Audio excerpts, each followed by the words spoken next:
Uh, this is a first-person view of the dash when you do the air brake check. I already did all my in-cab check items. Right, when I start the truck, see the ABS light and the DEF light come on and off. They're working properly. The DEF indicators are like right here, and then you saw the little light come up there, and then the ABS light come on and off. They're working properly. You would fire the truck up, let the air pressure build. As the air pressure is building, then you can do your in-cab, your check items, right? Check your stuff in-cab.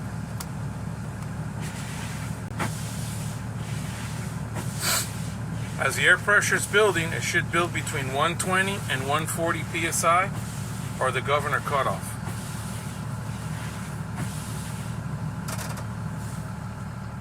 As the air pressure is building, that's when you can go in, you check your mirrors, all your mirrors are clean and clear, adjusted to me, the driver.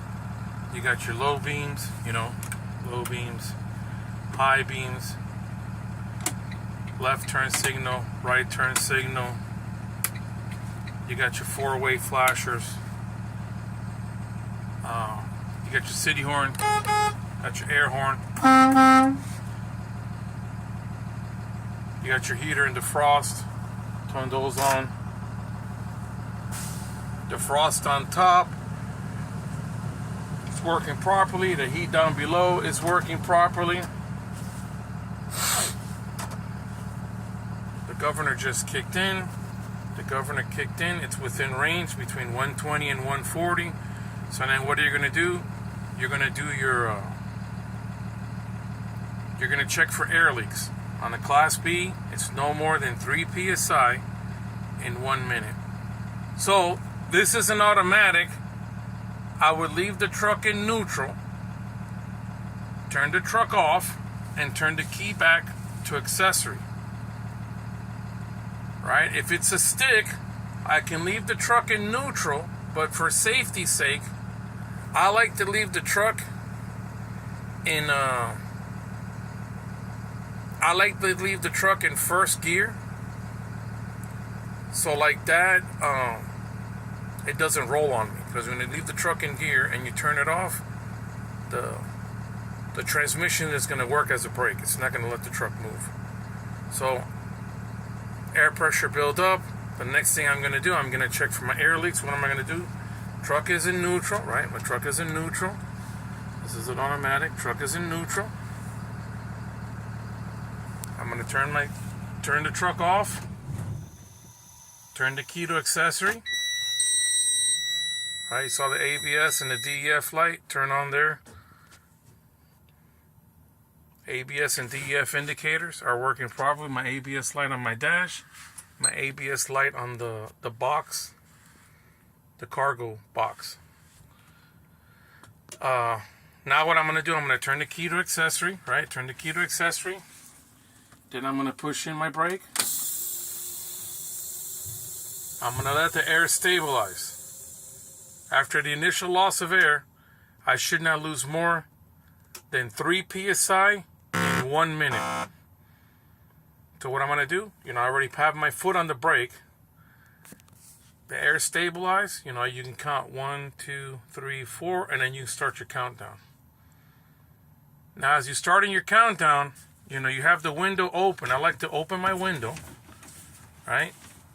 So like that, I can hear if there's any air leaks coming from outside. Let's say to save time, we come to the end. It's like 56, 57, 58, 59, 60. Take my foot off the brake, right? Take my foot off the brake. I'm going to tell the examiner, Mr. Examiner, I did not lose more than 3 psi in 1 minute's time. I did not hear no leaks outside, and I did not see my needles move more than 3 psi. I have no leaks. What's the next thing I'm going to do? The next thing you're going to do, on the in cab for Part B, or for a Class B truck, I'm sorry, is I'm going to do my bleed down. So I'm going to fan my brakes. Fanning the brakes consists of, pressing the brake pedal repeatedly. I'm going to fan my brakes, and when I get to 55 psi and above, you're going to see the lights. They're going to come on right here, right? So I'm going to fan my brakes, and keep in mind, don't smash them down, just fan them softly. My low air warning lights came on. My low air warning light is working properly. If you notice, look at the two gauges. The top one is the primary, right here. The bottom one is the secondary. Primary and secondary gauges are above 55 psi, so if they're within range, I don't have to make any explanations. Only if they go off and they're not, and they're outside of the range is where I'm gonna tell the examiner if there's a discrepancy. Now the next thing I'm gonna do, I'm gonna fan my brakes, because I'm checking my emergency brakes. The buttons, I'm waiting for the button's gonna come out, right? That yellow button's gonna come out. So I'm gonna fan my brakes, and when I get between 20 and 45 psi, my emergency brake should pop out.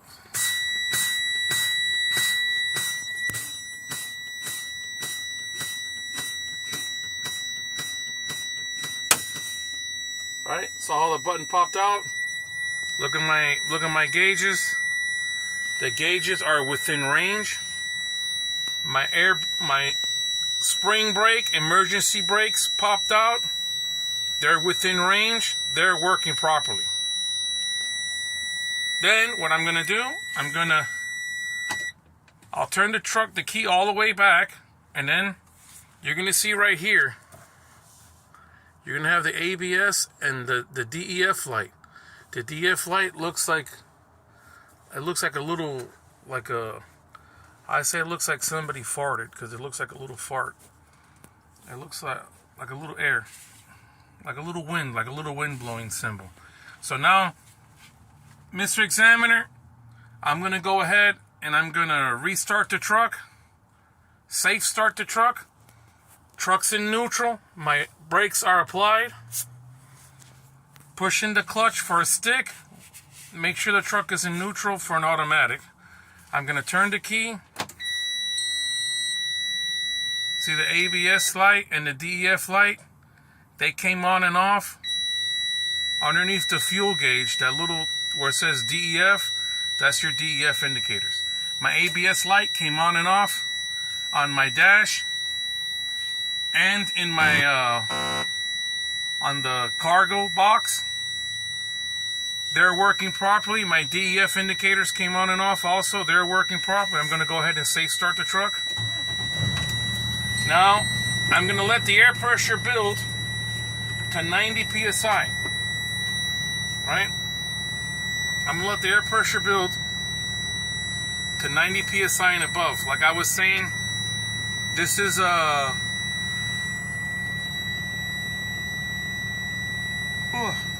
this is a digital, it's not a digital gauge, it's analog. So what I'm doing, I'm going to let the air pressure build to above 90 psi, and then I'm going to go ahead and do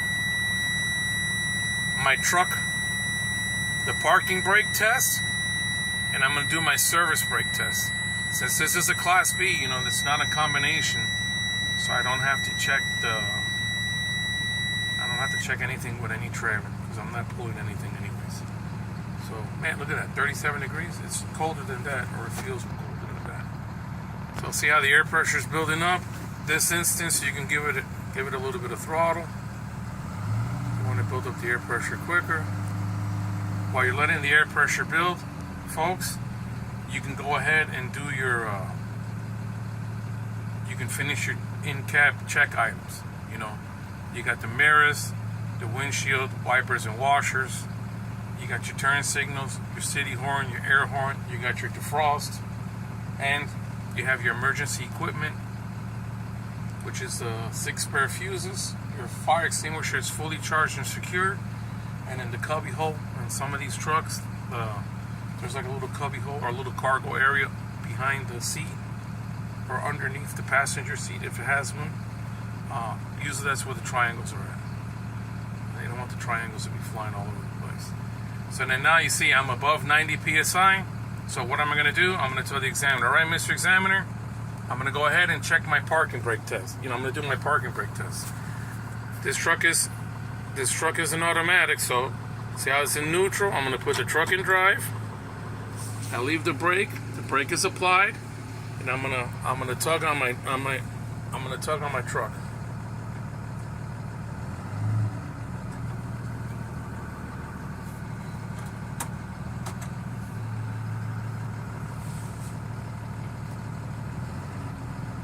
My truck did not move. My truck brake is working properly, right? Put the truck back in neutral. Now I'm going to push in. I'm going to release the truck brake. Because what I'm going to do, I'm going to check my service brake. Window's foggy. Window's foggy like the frost is killing me. So now what I'm going to do, I'm going to pull forward. I'm going to pull forward at 5 miles an hour. I'm going to hold my steering wheel, and I'm going to stop smoothly, and then I'm going to check for any play in my steering wheel, and I'm going to check to make sure that my my service brake is working properly. So now I'm going to pull forward, put the truck in drive. I'm going to pull forward at least 5 miles an hour.